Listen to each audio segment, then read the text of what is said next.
J'entends souvent parler de féminisme, ce mouvement de femmes qui se sont levées pour leurs droits. Mais une question va émerger, c'est de savoir est-ce que le féminisme noir existe. C'est ce qu'on va essayer de démontrer dans cette vidéo. On doit dissocier le combat des femmes noires à celle des femmes blanches ou peut-être apporter une nuance à ce féminisme-là. Enfin, avant de pouvoir débattre sur ce sujet-là, il faudrait déjà savoir qu'est-ce que c'est le féminisme. Il y a une définition qui s'appelle le féminisme général. C'est tout simplement de lutter pour l'égalité entre les hommes et les femmes. C'est-à-dire que historiquement, ce mouvement il s'est battu pour l'égalité salariale, pour l'accès à l'éducation, pour l'accès au vote, pour l'accès à la contraception, mais aussi l'accès à l'avortement. L'accès à l'avortement qui est une très grande victoire pour le féminisme. Mais ce féminisme-là qui nous a été enseigné, qui nous a été inculqué, il est à dissocier du féminisme que les femmes noires vivent. Et je vais m'expliquer. Ce féminisme-là, c'est le féminisme qui a été le plus médiatisé, le plus enseigné. C'est un féminisme qui appartient aux femmes blanches. Les femmes blanches de la classe moyenne ou la classe supérieure. Mais les femmes blanches. Là, vous vous dites peut-être que je suis folle, mais on va prendre un exemple concret pour que vous puissiez peut-être comprendre ce que moi j'essaye de vous expliquer. Le droit de vote. En France, les femmes vont obtenir le droit de vote en 1944 et vont pouvoir voter en 1945 pour la première fois. C'est une grande victoire pour le féminisme, mais pas pour le féminisme noir. Je m'explique encore une fois parce qu'il y a une très grande nuance. Beaucoup de femmes noires, notamment celles qui vivaient dans les colonies ou encore dans les territoires dits d'outre-mer, ce droit-là, il était ni automatique ni pleinement acquis. Par exemple, au Sénégal, certaines femmes noires ont pu voter dès 1946. Mais cela, c'était que dans certaines zones du Sénégal, dans un cadre colonial très limité. Et dans la majorité des colonies africaines, ce droit de vote-là, il n'a pas été acquis et il a été mis en place qu'à partir de 1956. Et je vais aller bien plus loin. Certaines vont pouvoir voter en 1956, mais d'autres vont voter pour la première fois en 1962. Donc, on voit un petit peu la marge entre 1944 et 1945 et 1956, 1962. On voit très bien que, certes, les femmes blanches ont réussi leur combat en tant que féministes, c'est-à-dire qu'elles ont réussi à porter leur voix, à pouvoir voter sous certaines conditions, c'est un fait. Mais les femmes noires ont acquis ce droit de vote-là qu'à partir de 1956. Donc on voit un petit peu déjà la première nuance du féminisme blanc et du féminisme noir. Pendant que certaines ont déjà acquis ce droit de vote-là, d'autres femmes, bien évidemment, n'ont pas encore ce droit-là. Même chose pour les Antilles et la Guyane. On voit très bien que les femmes noires ont acquéri le droit de vote, mais ce droit de vote-là, il est que dans le papier, il est que sur le papier. En pratique, c'est pas la même chose.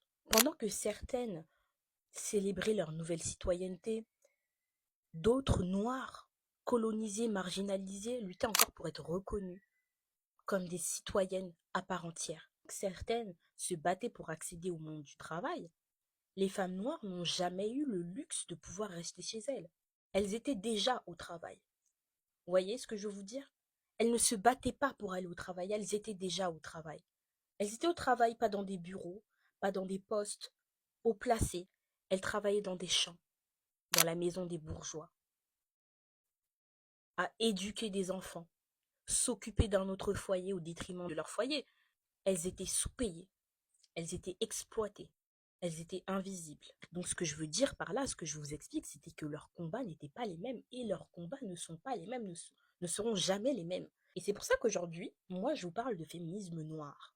Pas comme un féminisme à part, loin de là, mais un féminisme qui prend en compte d'autres réalités. Les réalités, la réalité des femmes noires. Lorsqu'on parle de féminisme noir, on parle de leur couleur de peau, on parle de leur classe sociale, on parle de leur origine, de leur histoire coloniale, des violences physiques, psychiques vécues, des violences que certaines vivent en silence et par habitude. Mais attention, quand je vous ai parlé de travail, il y a une nuance à apporter. C'est pas parce que les femmes noires travaillaient que les femmes noires étaient libres. C'est pas parce qu'elles portaient des charges qu'elles portaient moins d'oppression.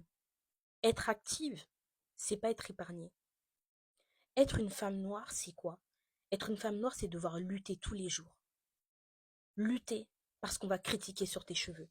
Lutter parce qu'on va te critiquer sur ta manière de t'habiller, sur ta couleur de peau, sur tes traits. Un petit peu trop garçon. Te comparer à un homme, on peut prendre l'exemple de Aya Nakamura. Aya Nakamura qui a des traits forts. On l'a toujours comparé à un homme. Pourquoi? À chaque fois, si vous le remarquez bien, hein, à chaque fois, lorsqu'une femme noire a un peu des traits forts, elle est toujours comparée à un homme. Il faudra toujours lutter contre ça. On peut encore prendre l'exemple de Serena Williams. Il y en a tant des exemples comme ça. Et encore aujourd'hui, les femmes noires ne sont pas incluses dans la société, il faut le dire. Quand on parle de charge mentale, de liberté sexuelle, de carrière professionnelle, parfois on oublie que certaines femmes n'ont même pas accès, n'ont même pas le droit de pouvoir avoir accès à ce genre de discussion. On continue souvent à nous voir comme des femmes fortes, des femmes dures, bruyantes, sexualisées, ou pas assez victimes pour mériter l'écoute. On peut le voir avec la jeune femme qui a vécu, une injustice. Elle était au téléphone, elle a appelé au téléphone les urgences. En entendant son nom, on ne l'a pas prise au sérieux.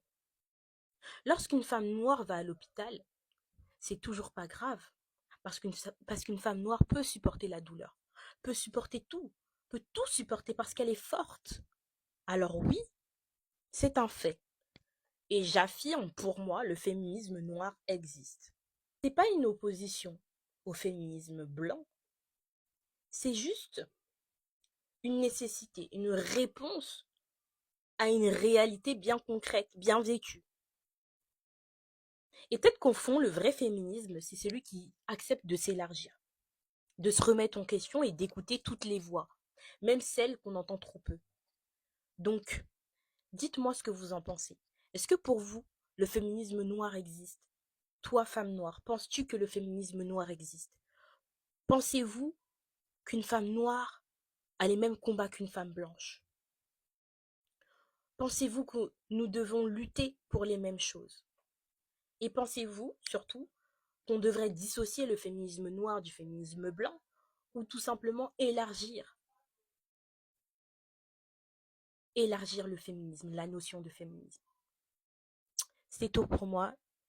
Je vous fais de gros bisous et n'hésitez pas à commenter et liker cette vidéo.